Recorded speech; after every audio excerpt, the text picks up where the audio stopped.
Welcome to that episode of the Bourbon Experience, and this is a beautiful, beautiful day. Sitting here outside, enjoying the nature, and having some Barrell bourbon. Yep. Yeah. This is something. Now, you've been collecting them, and unbeknownst to some of us, and we've had one of them. Yes. But I haven't had the other two, and I've heard many reviews on the other two. Yeah. I'm ready to get my hands on this stuff. He's been excited. He's been actually wanting to get over here to try one of them in particular, and I've been like, I'm busy. Yeah. What are you doing? Washing my hair. Well, what about tomorrow? I'm drying it.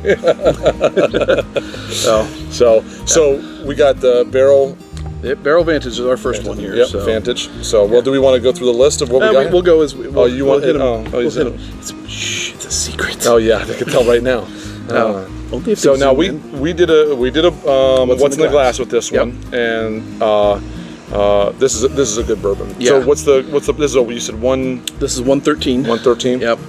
Bourbon that's been distilled in Indiana, Tennessee, and Kentucky. Yep. And they've just mixed it in using 3 distinct virgin oaks, and it's highly, highly delicious. And those legs keep going, don't they? Yeah, they do. That's the one thing is each of these it's just the mouthfeel. Yeah, and that's what's nice about that is when we had this last, it was definitely that mouthfeel was. Mm-hmm. I really hope they're not going out of business. Have you found anything out about that? I haven't looked. I don't think they are. I think they've just been just kind of a rumor. Yeah. Okay. Well, maybe we'll find out. Maybe we'll put that in there somewhere. I tell you what, I'm going to save a little bit because I'm going to go back through each one of them again. Oh yeah. No, absolutely. It's definitely worth doing that.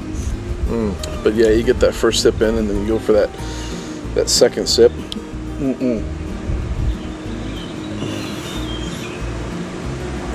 Yeah, and with the cost of these, I don't go to these very often. Yeah. I think since we did the What's in the Glass, I think I've only gone to this once, maybe twice. Oh, yeah. But it is absolutely delicious. I think that's the only downside is the overall cost to them, and that's what I've kind of have been hesitant to pull the trigger on them. Yeah, but it's prohibitive.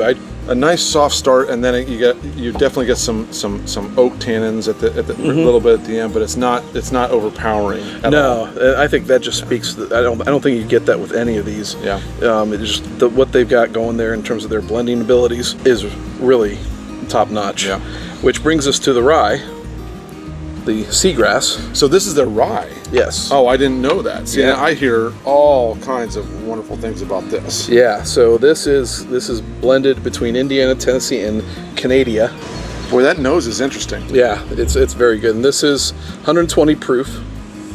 So it's finished in Martinique rum, Madeira, and apricot brandy barrels. Oh, that's what I smell, is that apricot brandy. But it is. It's just, and you still got that rye spice in there. Yeah. Just, boy, there's enough of that to really, no matter where you smell it from, it kind of gives that little sensation of, I'm going to burn your nose hairs. Yeah. It definitely has that. I did not know that this is their rye. Yeah. Oh man, that is so good. That's smooth. A rye. Yeah. Smooth, Wow. but there is that rye spearmint kind right of kick there. And it comes and gets you, but it's good.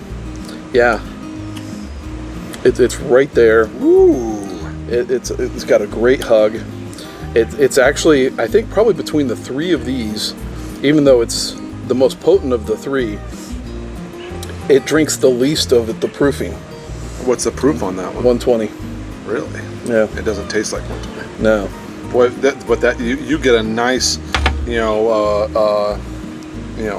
extra gum spearmint flavor right there in the middle, which is interesting. Yep. And the flavor lasts. It just hangs on there. Super viscousy. The warmth. Mouthfeel. Yeah, and the warmth. Like you get the little bit of a hug here. You also get here. But there's that warmth that just coats the tongue, and stays there. There's a definite, and I'm assuming it's probably the apricot, but there's definitely a dry, like a tree fruit or something like that at the very, very beginning. Very, very soft. Yep. And that softness might come from some of that rum. Maybe that rum kind of sweetens it up and softens it up. Maybe, I don't know. Yeah. Could very well be. I mean, it just... That's a nice bottle.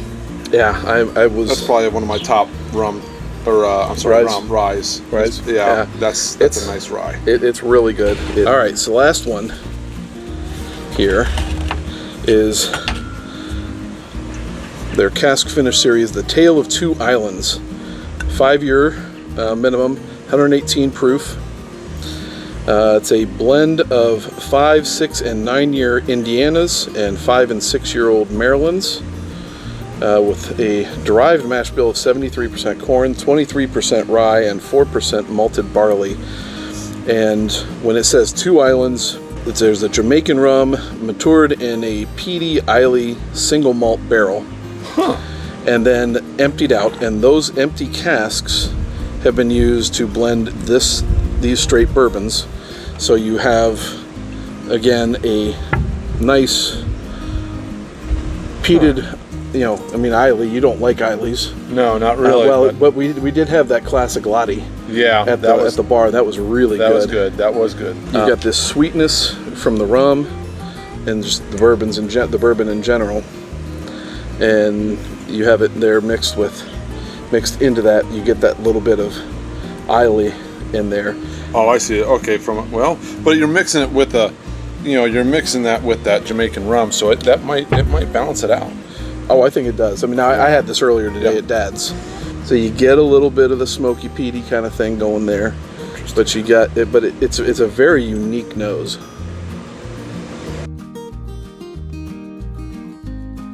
Okay, I can taste a little bit of it, but it's not anywhere near over.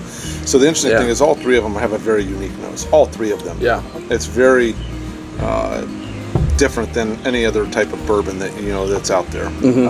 And a lot of times the nose is translating over to the flavor.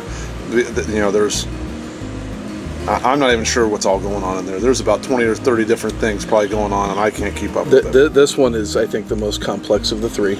Yeah. Boy. The play of the rum barrel and the rum in an iley barrel, emptied out, and then bourbon put in. And plus, you have those whiskeys, or the straight bourbons from Maryland, which are pretty distinctual in their own right. Yeah. It's got a lot going on in there. A lot of tannins at the very end. There are, but they're muted by the sweetness, I think, from the rum casking, which makes the tannins kind of somewhat more enjoyable. It doesn't come out and get you. Well, yeah, it doesn't have that very drying effect. Right. And at the same time, sometimes how rums can be cloyingly sweet, you've got the iley to mute that side of it. Yeah. I mean, it really, they all play very well with one another, and it just creates a very challenging blend to try and pick stuff out of. Yeah, and you're still getting that bourbon, like I come back to it, I'm getting a very caramel nose, and it's a nice little ride, as Alex would say.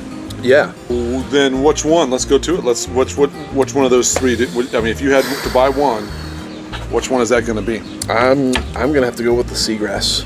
Really? And that doesn't surprise me. Yeah, the seagrass is really, really a nice one. Next, I would go, for me, would be the Vantage, and then the Tale of Two Islands. That would be my order.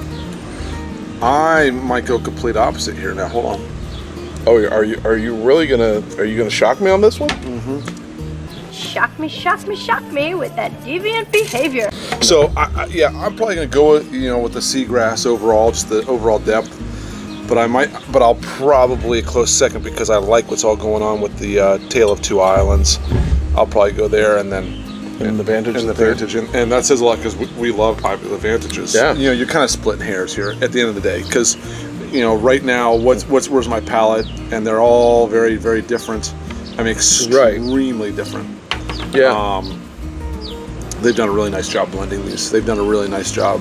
You know, if you can get your hands on them, it's, and you're willing to spend, the $85 for them, you won't be disappointed with the sip, but I wasn't willing to make the jump.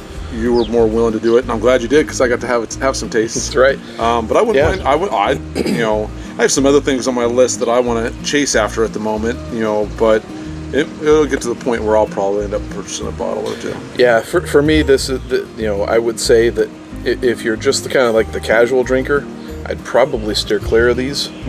But if you're someone who wants to sit there and kind of evaluate it and see what you can figure out with these, because they tell a story. Well, hey, listen up. Also, coming up, we're getting really, really close. This is probably, we got some other videos, but we're like at the 94, 95 range. So when we get to video 100, that's going to be alive. And we're going to be having a video where we bring in guys that have been part of the program for the past year. And so we're going to do a couple of things for that show, but it'll be alive, and that will be our 100th, just to kind of cap off the 1 year thing. So anyways, we're doing that is coming up here. Do we have a date on that? I thought you said it was May 18th. Okay, so I think it's right around May 18th then. So yeah, I think that's where we're at. So May 18th, we'll end up doing a live. So make sure you mark it down, tune in. We'd love to have you on part of it, but it's going to be a special reveal going on. Yeah, oh yeah, we're going to be doing lots of things. Yeah, it'll be fun. There'll be lots of things going on. So, but hey, thanks a lot for tuning in. We appreciate it. We enjoy your comments. Been a lot of comments been coming through lately, and we're really enjoying it. So please keep them coming. Yeah, it's for all bourbondom. Have a great one, guys. We'll catch you later.